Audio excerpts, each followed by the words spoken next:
r/AskReddit. What is the scariest thing you've ever seen while driving at night? A 6-foot kangaroo standing in the middle of a pitch black road at 3 a.m. in the morning. Missed it by a bee's beak. Fun fact: bees' beaks explode during sex.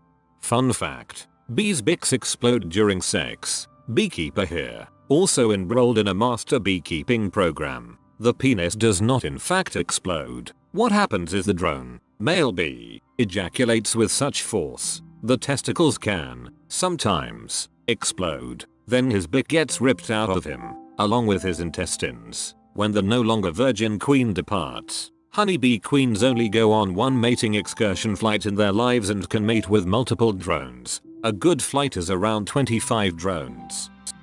I got off on my exit, and the whole road was covered in blood. I put on my brights and saw a bisected body of a large animal. It just made me so sad. This is like a weekly occurrence on MI highways. It terrified me. I have never seen a large animal torn in half. Frogs, ducking, everywhere, like hundreds of frogs all over the road. Damn it Moses. Damn it Kermit. I don't know if this is really scary, but it definitely freaked me out for a moment. Driving home from grad lab for a couple hours of sleep, about 4 in the morning, longish, time sensitive experiment, not dawn yet, still pitch black, turn a corner, and suddenly, someone runs into the street right in front of my car and stops. I stop, I wait, they don't move. Cautiously, I try to drive around, they scream, run up and slam their hands on the hood of my car. With them so close, I realize they are totally naked and filthy. They stare at me for a moment, then proceeds to run in wide circles, kinda listing to one side than the other, in front of my car. After about 2 minutes of this, he lists hard to one side, far enough I felt safe quickly driving around them, very wide. On the other side that was now open, meth man. The superhero we don't need and the one we didn't ask for. Meth man. Faster than a speeding cop, more awake than anyone else at 3:48 a.m. Meth man, help. Someone has run off with my purse. Meth man grabs the purse from the thief and continues running off at twice the speed. Meth man. Meth man can hone in on the scent of the laboratory carried by graduate students. A body in the ditch. Thought it was a deer as I approached and then my brain was like deer don't wear boots. I was shaking as I did the U-turn to make sure the person was alive. They were. Just drunk and some people stopped as well and emergency was called. I was so shaken up by it. A lot of people that drive for a living or have done balls to the wall cross-country drives can tell you about the running shadows. First time I saw them I was on the tail end of 12 straight hours of driving. I was driving through the middle of nowhere. In the desert, at night, very little light from the sky, no man-made lights even on the horizon, just the pitiful cone from my truck's headlamp, and being in the middle of the desert it pretty much only lights up the road ahead, nothing above ground level to catch the light. As I'm barreling along I start to see shadowy figures running alongside my truck out of the corners of my eyes, on 2 legs and 4. All I can think about is the creepy stories you read online about shit that lives out in the desert. Or the Asian ghost stories where if you don't acknowledge the spirit it can't harm you. So I've got my eyes glued to the road, refusing to let them flicker off to the side. I rolled my windows up and cranked up the volume on my radio. Drove like that for probably an hour and a half until they slowly petered out roughly 15 minutes outside of a little one-light town.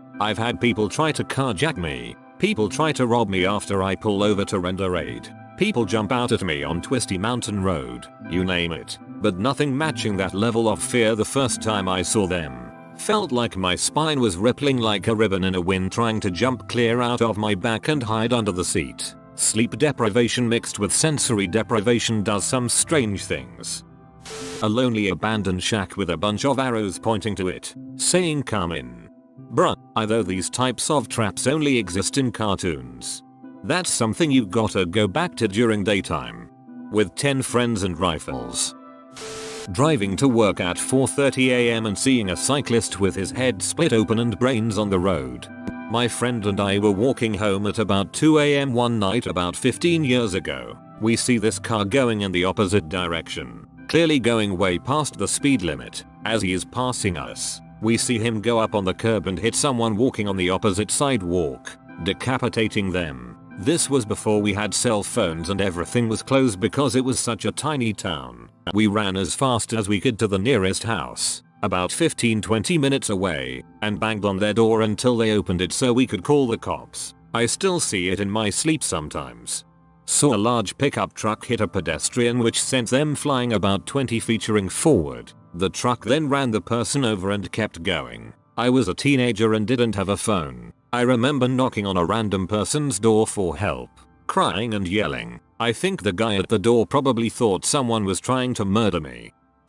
I was fetching someone from his workplace. Had to go through some fields, and some parts of the road were dark. I saw a thin, long object wiggling at an upright position at the side of the road in front of me. Totally freaked me out. I thought I was finally experiencing something extraordinary. As I got closer I realized it was a tail of a cow. It must have escaped from some field and was hanging around at the side of the road. The cow itself was black, the tail slightly lighter in color. That's why I only saw the tail moving first without seeing the whole cow first. Oh my, yes dear, that's just old Bessie's bottom, not a ghost worm. I slammed the brakes once because I saw deer in my peripheral vision. Upon closer inspection, it was a mounted deer head on a stick in the middle of the woods. Slammed the gas after I realized that. Excuse me, but what the duck? A dead, butchered horse laying in the road. Someone had completely skinned and butchered a horse, took the choice pieces of meat, and just dumped it on the highway. I almost crashed into it. WTF. Driving down a 2-lane divided highway, I came up to a couple semis and went into the left lane to pass. I did a shoulder check to get back into the right lane when I saw headlights in front of me. In my lane, the car was going the wrong way. I managed to swerve into the ditch. Felt like I was mere centimeters from death. Thought my wife's scream would be the last thing I ever hear, and I never want to hear it again. The semis I passed all pulled to the shoulder to come check on us. Didn't see the car anywhere. I think they just kept going. Had to pull into a gas station after and collect myself. Edit. Rephrase to make less confusing. I was on I-70 in Colorado going towards Utah. Pulled over at a gas station at 8 p.m. Fueling up, I noticed a couple of attractive women pumping gas. On the other side of the pump was the man in his late 40s. Just staring at these young women without notice of anything else going on around him. I walk inside to go grab some food for the next few hours of driving. When I come out I see both the younger women's car and the older man's truck are gone. I decided to hang out at the gas station for the next hour to catch a little sleep before hitting the road again. After driving for a few hours, I was speeding heavy. I pull over at yet another gas station. The young women are there getting gas and eating some food on a picnic table. Looked like they had been there for a while. I didn't see any sign of the man in the truck, but can't say I was looking very hard for it. Well, here is where it got creepy as hell. Can't say I didn't stare at them a bit. I mean, they were good looking women. As I am watching them leave, I see in the next parking lot over some headlights turn on and it's the same man as before. He leaves when the women leave once again. Okay, that's a bit weird, but could just be a coincidence as there weren't many places to pull over. I leave a few minutes later and catch up to them. Now this guy is riding their ass with his high beams on. I decided to slow down and stay a distance behind the truck. 10 minutes or so later the women pull over once again to most likely get this guy off their ass. With a sign of relief the truck keeps going and I continue on my way. About 1 mile down the road the guy just pulls off to the side of the highway. So I pull off a mile or so down the road again. Sure enough, the women drive by and the guy is still following them. At this point we are out in the middle of nowhere and too many coincidences have happened. I called the cops to alert them and about 15 minutes the cops pulled the guy over. I could have just seen too many horror movies that started like this and overreacted, but you never know. Better safe than sorry. It was a good call to alert the police. Even if it was a coincidence, no harm would have been done to the guy. And if it wasn't, you might have just saved those two girls' lives. A hitchhiker almost leaping out in front of my car on a dark forest road late at night. The woman literally popped out of nowhere. Had to drift into the oncoming lane. Luckily there was no one else and painted median there. Read a police report that she ended up getting hit minutes after I drove by. She was intoxicated and running from the police. Pretty ducking creepy. I hope she's alright. I can't imagine what the driver that hit her was thinking. Had a similar thing, but it was a suicide attempt. He put his shirt over his head so he couldn't see and jumped out in front of our car. We missed him by inches. Also, we were young, dumb and drunk. We would have been jailed for years, I'm sure. Having someone jump in front of my car is one of my greatest fears. Anytime there's someone walking along the side of the road, I get tense and watch them like a hawk. The psychological stress something like that would bring is unimaginable for me, not to mention the potential of getting in legal trouble if the law found you at any sort of fault.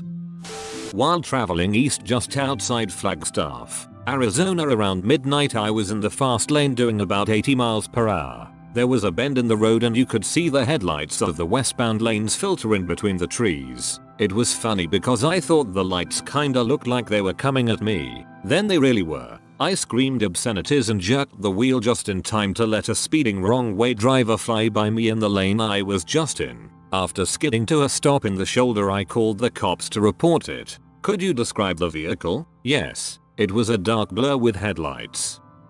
An a-hole overtaking a petrol tanker around a blind corner, coming my way, scared the shit out of me. I was driving on the expressway around 2 AM and a semi hit a car and it went into the median. The car basically folded into itself and was beyond smashed. I can't imagine that person survived. It was incredibly sad and terrifying to see. I was driving down the highway during the middle of the afternoon and watched a guy get out of a minivan parked on the side of the road and run out in front of an 18-wheeler. He got hit and died, I assume on impact. Ship ducking sucked. I went back to the office and asked if I could go home early.